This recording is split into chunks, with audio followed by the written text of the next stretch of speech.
आज होती आम्हाला जागतिक आदिवासी दिनाची ऑर्डर, म्हणून आम्ही पहिले आमच्या गोब्यावर गेलो. तिथं सामान असतं मंडपचा, तिथे गेलो. मग तिथून सामान विमान भरला, मंडप गोराबिरा भरला टेम्पोत. आणि इथून बघू शकता दिंडीगड दिसतो आपल्याला, बघू शकता तुम्ही. आणि तुम्ही मस्त पाठीमागे बसलेलो, मस्त हवा येत होती, भारी वाटत होता. व्ह्यू पण एक नंबर होता.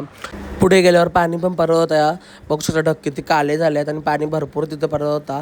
नंतर येवई नाक्यावर भावजा पण आला, भावजाला पण घेतला टेम्पोत. मग पोचलो आम्ही त्यांच्या घरी. तिथं आम्हाला मंडप बांधायचे तिथे.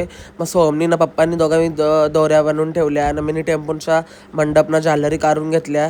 एवढं आहे आम्हाला रविवारी, पण आम्ही 2-3 दिवस अगोदरच बांधून घेतलं, कारण की काम कसं परफेक्ट झालं पाहिजे टायमावर, नंतर कोणी काही बोलला नाही पाहिजे आपल्याला, म्हणून आम्ही लवकर काम करून घेतलं. तेच मंडप बांधायला घेतले, कारण की आम्हाला जास्त टाईम नव्हता करायचा घरी जायला. त्यांचं बघू शकता बकरा पण आहे, ते बकरी खूप पाळल्यात. लगे तिथं पाणी साचलेलं, पाणी पडलेलं, म्हणून मग आमचा मांडव पण थोडासा भिजला. बघू शकता तुम्ही मांडव. तिथं नारळाचं झाड पण आहेत त्यांचे.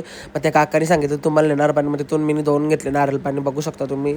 मांडव विंडो बांधून झाला कंप्लीट. मग आम्ही टेम्पो खाली करायला लागलो, बांबू होते कार्पेट. मग मी टेबल विबल काढून घेतले. त्यांच्या पात्र्यांची पानं होती, मग तिथून पात्र्यांची पानं पण घेतली आम्ही. मग घरी आलो. तुम्हाला आजचा ब्लॉग कसा वाटला, काय वाटलं कमेंट करून सांगा. असंच प्रेम राहू दे गाईज, बाय.